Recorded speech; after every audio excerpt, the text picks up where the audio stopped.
ഇന്നലെ ഹൈദർ അലിയുടെ channel world movie video, അതിൻ്റെ അകത്തൊരു ഇന്റർവ്യൂ ഉണ്ടായിരുന്നു. ഷൈൻ ടോം ചാക്കോ, ഗ്രേസ് മറീന എന്ന് പറഞ്ഞിട്ട് 3 പേരുടെ ഇന്റർവ്യൂ ഉണ്ടായിരുന്നു.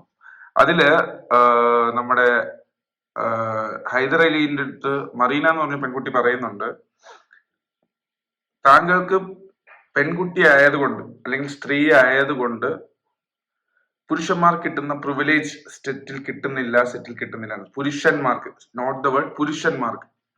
പുരുഷന്മാർ എന്ന് പറഞ്ഞ ഒരു കമ്മ്യൂണിറ്റിയാണ്, ഒരു ഗ്രൂപ്പ് ഓഫ് പീപ്പിളിനെയാണ് പറയുന്നത്.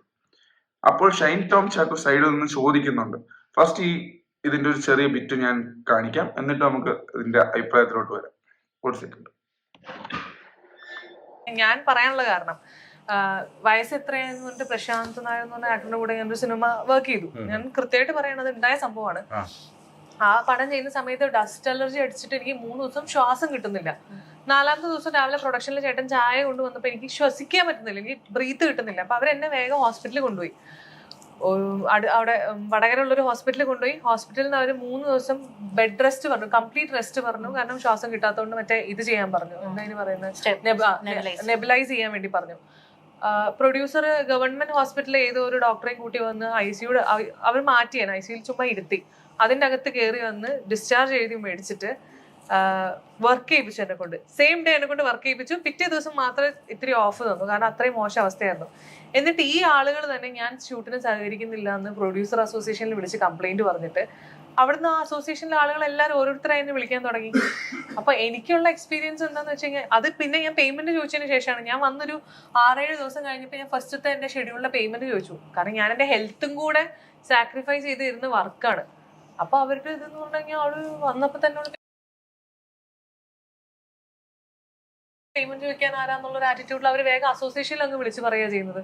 ഇതൊരു മെയിൽ ആക്ടർ ആണെങ്കിൽ എനിക്ക് തോന്നിയിട്ടുണ്ട്. ഇപ്പൊ ഒരു പ്രശാന്ത് ആണ് അവിടെ ഇഷ്യൂ ഉണ്ടാക്കുന്നത് വെച്ചാൽ അവർ ഇരുന്ന് സംസാരിക്കും പ്രശാന്തിന്റെ അടുത്ത്. മറ്റേ തൊട്ടപ്പനിലൊക്കെ ഉണ്ടായിരുന്നില്ലേ പ്രശാന്ത്, അല്ലല്ല പ്രശാന്ത് നായരോ മുരളിയോ അങ്ങനെ എന്തോ ആണ് പുള്ളിയുടെ. മെലിഞ്ഞിട്ട് ഫഹദ്ക്കയുടെ ഒക്കെ ഒരു മെയിൽ ആക്ടർ ആയതുകൊണ്ട് ആണെന്നാണ് പുള്ളിക്കാരി പറഞ്ഞത്. മെയിൽ ആക്ടർ ആയതുകൊണ്ടല്ല, വ്യക്തിപരമായി പ്രശാന്ത് നായർ എന്ന് പറഞ്ഞ ഒരാൾക്ക് എക്സ്ട്രാ ഒരു പ്രിവിലേജ് അവിടെ കിട്ടി. അത് ആണായതുകൊണ്ട് മാത്രമാണോ എന്നുള്ളതാണ് ചോദ്യം. ആണായതുകൊണ്ട് മാത്രമാണോ? അതാണ് ഇവിടുത്തെ എല്ലാ ഫെമിനിസ്റ്റ് ഇഷ്യൂകളുടെയും പ്രശ്നം. ഓൾ മെൻ ആർ ബാഡ് എന്നുള്ള പോയിന്റ് ആണ് വരുന്നത്. ഓൾ മെൻ ഗെറ്റ് പ്രിവിലേജ് എന്നുള്ളതാണ്. Not all men. സൊസൈറ്റിയിൽ പ്രിവിലേജ് ഉള്ള ഹയർ പൊസിഷനിലുള്ള ആണുങ്ങൾക്കായാലും പെണ്ണുങ്ങൾക്കാണെങ്കിലും പ്രിവിലേജ് കിട്ടും. പൃഥ്വിരാജ് അത് കറക്റ്റായിട്ട് ഒരു ഇന്റർവ്യൂവിൽ പറയുന്നുണ്ട്. നയൻതാരയുടെ സെറ്റിൽ പോയി കഴിഞ്ഞാൽ നയൻതാരക്കാണ് കൂടുതൽ പ്രിവിലേജ് കിട്ടുന്നത്. അല്ലെങ്കിൽ കുഞ്ചാക്കോ ബോബന് നയൻതാരയും കൂടെ അഭിനയിച്ചാൽ നയൻതാരക്കാണ് കിട്ടുന്നത്, അല്ലാതെ കുഞ്ചാക്കോ ബോബനല്ല. That depends upon the social hierarchy. എവിടെയാണ് സൊസൈറ്റിയിൽ നമ്മൾ മേലെയാണോ താഴെയാണോ നിൽക്കുന്നത്, നമ്മുടെ അച്ചീവ്മെന്റ്സ് എന്താണ്, നമ്മൾ എവിടെ എത്തി, നമ്മൾ ഏതുവരെ ട്രാവൽ ചെയ്തു, നമ്മുടെ പൊസിഷൻ ഇൻ സൊസൈറ്റി എവിടെയാണെന്നനുസരിച്ചിരിക്കും നമുക്ക് കിട്ടുന്ന വില, നമുക്ക് കിട്ടുന്ന പരിഗണന. That does not depend upon male or female. ഇപ്പം അയ്യ എന്ന് പറഞ്ഞ പടത്തിൽ പോയിട്ട് പൃഥ്വിരാജ് അഭിനയിച്ചപ്പോൾ റാണി മുഖർജിക്കായിരിക്കും പൃഥ്വിരാജിനായിരിക്കും അവിടെ കൂടുതൽ പ്രിവിലേജ് കിട്ടുന്നത്? റാണി മുഖർജിക്കായിരിക്കും. ബിക്കോസ് ആ ഇൻഡസ്ട്രിയിലെ better person, better marketable value ഉള്ളത് ആർക്കാ? റാണി മുഖർജിക്ക് ആ ടൈമിൽ പ്രത്യേകിച്ചു. സോ റാണി മുഖർജിക്ക് കിട്ടും. മോഹൻലാലിനും മമ്മൂട്ടിയിലൂടെ പ്രിവിലേജ് കിട്ടും. Because they bring in that kind of money. അത്രയും പൈസ കൊണ്ടുവരുന്നുണ്ട്. അപ്പൊ അവർക്ക് ആ പ്രിവിലേജ് കിട്ടും. അത് മനസ്സിലാക്കാതെ ആണുങ്ങളായത് കൊണ്ട് അവർക്കത് കിട്ടി, പെണ്ണുങ്ങളായതുകൊണ്ട് നമ്മൾക്കത് കിട്ടിയില്ല എന്ന് പറയുന്നിടത്താണ് ഇതിന്റെ ഏറ്റവും വലിയ ഇഷ്യൂ. ബാക്കിയും കൂടെ കാണാം, ഇറങ്ങിയൊക്കെ പോകും, കണ്ടോളൂ. അപ്പൊ എനിക്ക് തോന്നി, കാരണം അവര് അത് മെയിൽ ആക്ടേഴ്സ് അറിയില്ല, അത് ഒരു വ്യക്തികൾക്കുള്ള വ്യത്യാസമുള്ളൂ. ആണ് എന്നുള്ള വ്യത്യാസം കൊണ്ടല്ല അത്. ഞാൻ ഇപ്പോഴും കാര്യം ഡിമാൻഡ് ചെയ്ത് ചോദിക്കാറില്ല പിടിച്ചു വാങ്ങിയിട്ട്. മനസ്സിലായ? അതെ, എത്ര ദിവസം കൂടിയാലും ശരി അത് തീർക്കേണ്ടത് എന്റെയാണ് ഉത്തരവാദിത്വം ഏറ്റവും കൂടുതൽ. ഒരു ചിത്രം തീർക്കേണ്ടത്, കാരണം എനിക്കാണ് പടത്തിൽ അഭിനയിക്കേണ്ടത്, എന്റെ പടമാണ് ഇറങ്ങേണ്ടത്. ഞാൻ അങ്ങനെ സംസാരിക്കും, അതാണ് പറഞ്ഞത്. അത് വ്യക്തികൾക്ക് വ്യത്യാസം. പടത്തിൽ വർക്ക് ചെയ്ത് എന്തെങ്കിലും ഒരു ചെറിയ ഇഷ്യൂ എന്തെങ്കിലും ഒന്നും ഉണ്ടായാലും ഷൈൻ്റെ അടുത്ത് അവർ ഡിസ്കസ് ചെയ്യൂ. എന്റെ അടുത്ത് ഡിസ്കസ് ചെയ്യുമെന്നുള്ള അല്ല, ഞാൻ കാശിനെ കുറിച്ചാണ് ചോദിച്ചത് പറഞ്ഞത്. ഇതിന്റെ കേസ് എനിക്ക് തോന്നിയെന്ന് വെച്ചാൽ നമ്മളിപ്പോ അപ്പൊ മെയിൽ ആക്ടർ ആണെങ്കിൽ എന്നുള്ളതല്ല, ആ വ്യക്തി ആണെങ്കിൽ പ്രശാന്ത് ആയതുകൊണ്ട് എനിക്ക് ആ സിറ്റുവേഷനിൽ വളരെയധികം എനിക്ക് അങ്ങനെ ഫീൽ ചെയ്തു. അങ്ങനെ ഫീൽ ചെയ്ത കാര്യമില്ല. കാരണം ഇന്ന് ഇൻഡസ്ട്രിയിലെ മമ്മൂക്കയും മോഹൻലാലും എന്തുകൊണ്ട് ഇപ്പോഴും നിലനിൽക്കുന്നു എന്ന് പറഞ്ഞു കഴിഞ്ഞാൽ അവരായിരിക്കും ഇത് ഏറ്റവും കൂടുതൽ സഹിച്ചിട്ടുള്ളതും സഹകരിച്ചിട്ടുള്ളതും. അങ്ങനെ സഹിക്കാത്തതും സഹകരിക്കാത്തതുമായിട്ടുള്ള വ്യക്തികൾ എപ്പോഴേ പോയിട്ടുണ്ടില്ലേ. സിനിമയിൽ പിടിച്ചു നിൽക്കണ അപ്പൊ ക്ഷമ അത് പ്രത്യേകിച്ച് കൂടുതൽ കുറച്ചുള്ളത്.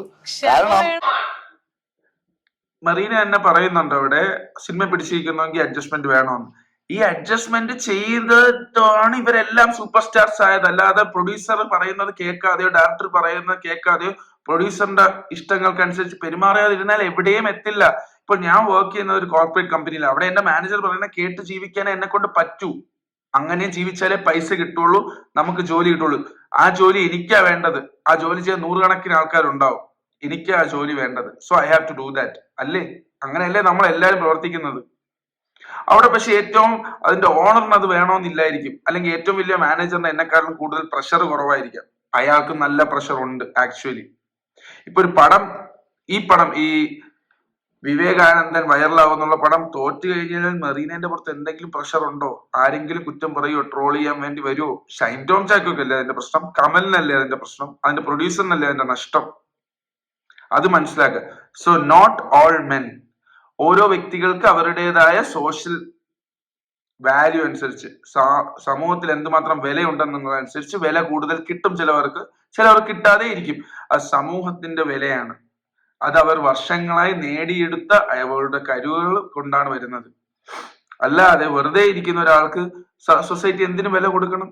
Until they achieve something, why should the society give them any value? So എനിക്ക് ഇത് ഇത്രേ പറയാനുള്ളൂ.